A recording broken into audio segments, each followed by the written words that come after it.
Hi, I'm Diane from Spells and Bells. If you're on my TikTok, it's under Spells and Bells. But my YouTube is out of the closet, which I am going to change the name as soon as I can figure out exactly what I want to do. Excuse my hair, but this is a do-it-yourself hair job, okay? So, I want to tell you about the Nancy Guthrie case. My thoughts, my feelings, my opinions, everything's alleged. I am nothing professional. I did work in law enforcement, and I was in the military, but I was not an investigator, okay? Here we go. I'm just going to put my 2 cents out here on this Nancy Guthrie case, because she's been missing since January 31st of this year, 2026, and she is 84 years old. Lord help me. She's 84 years old. And she has been missing since February the 1st of this year, okay? She was last seen on the evening of Sunday, February the 1st, 2026, during her family dinner at her home in the Catalina foothills in Arizona. Her daughter, Annie, reported that her mother had made a vague and unsettling comment during the final meal before the family left for the night, okay? She believed to be... investigators believe that she was taken at approximately around between 1:30 and 1:50 a.m. on Monday, February the 2nd. That's when her home security camera was intentionally disconnected. Okay. We also know that you've seen the video floating around, so I don't have to show it. And if you need to see any more video, you can go to my TikTok under Spells and Bells, and it's under Diane, D-Y-A-N, Brandon, B-R-A-N-D-O-N. You'll see me on my horse. There should be a picture of me on my horse, Diego. And this is the thing. I believe, to me, it looks staged. And I'm just going to say that area just looks staged. There's no car anywhere. And there is a lot of, in the foothills and stuff, there is a lot of homeless people there. And I get that. But do I see someone homeless just coming in her house and doing all this stuff? No, I don't.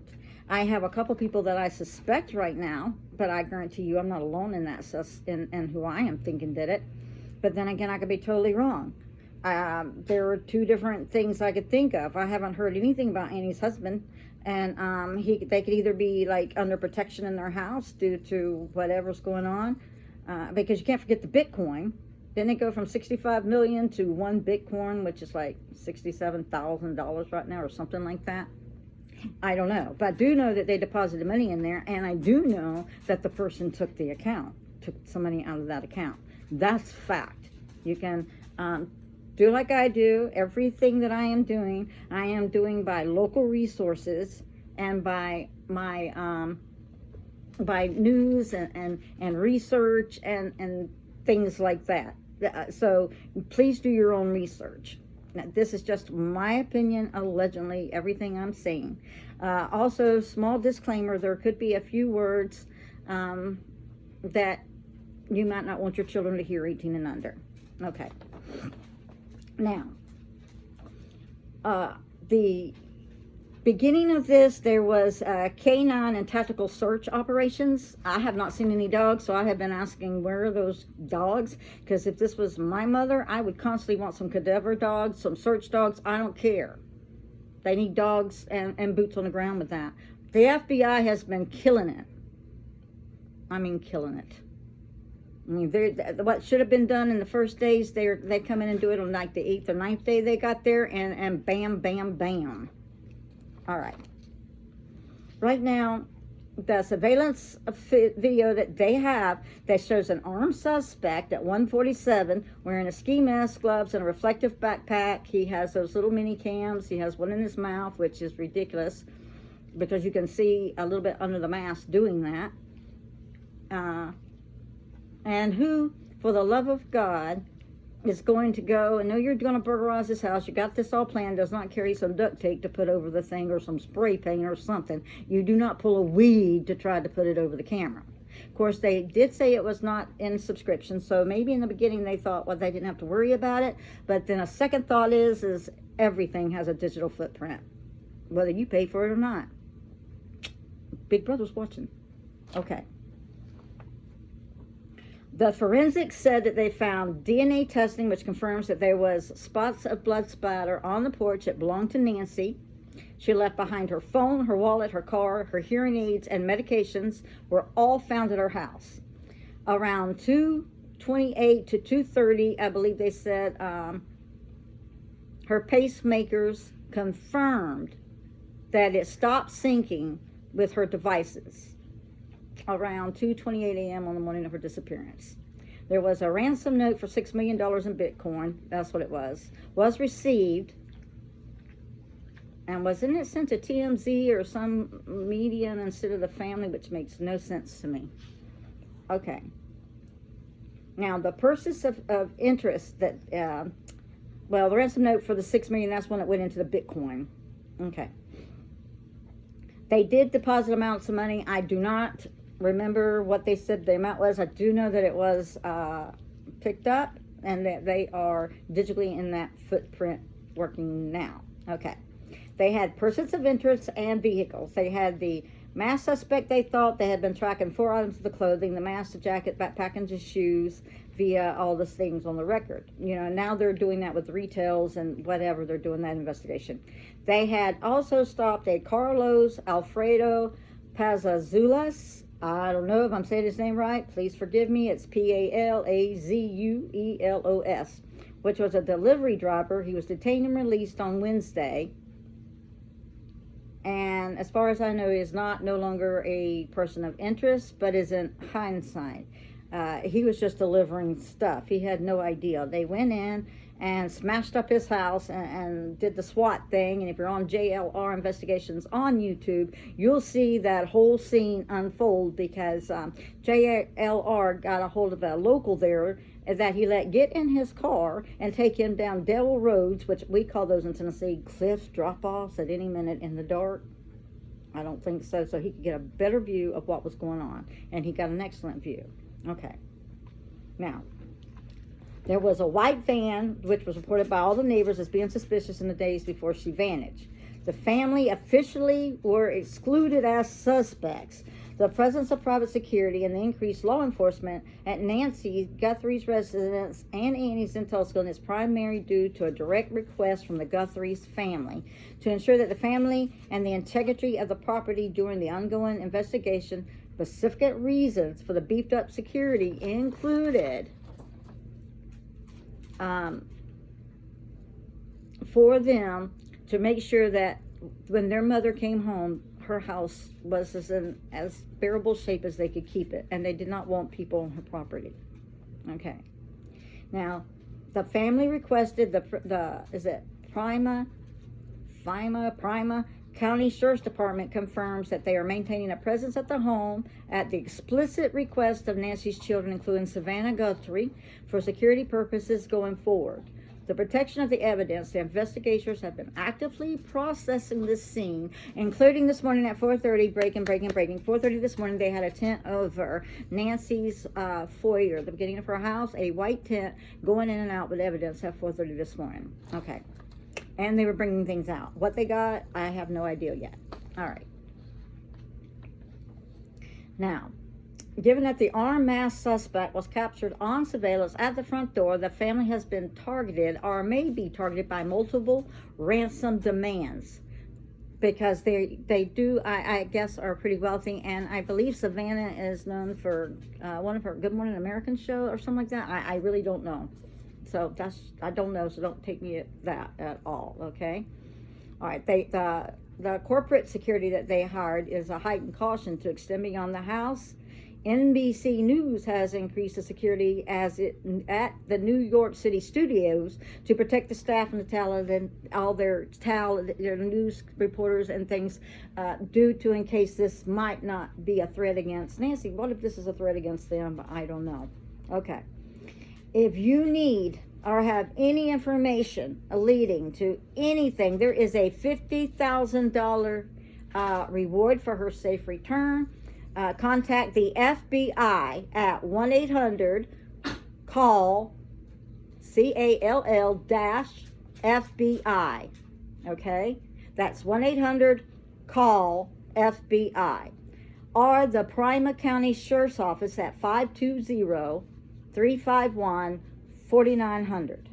Okay, I'll have more information on this as I can unfold. Most of this is on my TikTok. I always forget I have YouTube because I've been through a lot of trauma myself lately, and I am trying to find something to do worthwhile. So I've decided I might just be doing this. It takes my mind off of doing the research and stuff, off of you know, off of some things, family things. Okay, I know I'm not the most gorgeous thing right now, but hey, I'm in the middle of doing my housework. I've got laundry, I got dusting. Right now you're sitting on a table that has got to be dusted. And also, you see that face? Ken, show them your face. You see that face? They have totally, or should we say we've all came kind of co-independent, which is not good for any of us, because they have become my, Cynthia is a service dog. And Ken was my daughter's dog that was trained in, I think it was anxiety attacks that she used to have. And Riley, who passed away at 16, was her seizure dog. She was an epileptic dog for my daughter. And these little dogs make wonderful service dogs. They really do. So, hats off to everybody that's boots on the ground. Hats off to all the investigators. Thank you, JLR Investigations and Dolly Vision. But JLR Investigations is allowing me to use his videos. I don't know how to upload them yet, so I've been literally doing it old school by taking it and putting it on the TV screen and then giving it to you guys the best way I can. Anyway, I'll try to keep you updated. I do know that they said they found a glove, and I want to go back and see where JLR is looking for where they found that glove. And if I understand, it was like a half a block away from Nancy's house. If it's the glove, they have to prove it. I think they found the mask, and I think they found the backpack, but I'm not sure. I want to make sure before I say that to you guys, because they found so many things and I've heard so many things that I don't want to give you something on a false information. So like I said, please do your own research and see what you can discover, and leave comments if you know anything more. Please feel free to leave comments. Please like and subscribe. I'm just starting out. I do not have fancy equipment. I am not a fancy girl, and hopefully I got to get my upper jaw and my right facials due to some immunotherapy and some chemo that kind of didn't help me with the thing. And then I can talk to you plainer, I hope, because right now I feel like everything I say is just coming out like blah, blah, blah, blah. But I am going to try. So, as my first investigation on the Nancy Guthrie show case here. Hi, I'm Diane. Peace and love to you all, and may they bring, hopefully, Miss Nancy home to her family. She's 84 years old, and what I understand, she was a very loving, very much in her community, and very well loved by everyone. So, prayers to her, and last recalls on this, if you want to skip this so you don't want to hear it, or if you have children in the house. I'm hoping either way they bring her home. Right now the FBI has been searching the roads around, going east, west, south, and north of any exits out of their neighborhood, trying, and they are grid, and this is FBI grid walking that they are doing on the ground. So God be with them, because it is hot in that desert, as hot. Oh my God! I went to Nine Hands, California one time at the Navy Seabees for explosive. Let me tell you something. I have I'm not a real Florida girl, because the heat here is ridiculous. I'm a Tennessee girl, or even maybe anything up north where I can keep the temperature at 60 degrees. I'm good, but I'm gonna tell you how that works. At the nighttime, you freeze to death. Well, they do. I did not. I was loving it. But in the daytime, do it around 8 o'clock, 9 o'clock in the morning, you feel like you have been in hell and back. Let me tell you something. Woo. So I feel for them. And plus they're having to work around all those cactuses and oh Lord. So hats off to them. So again, I'm going to really say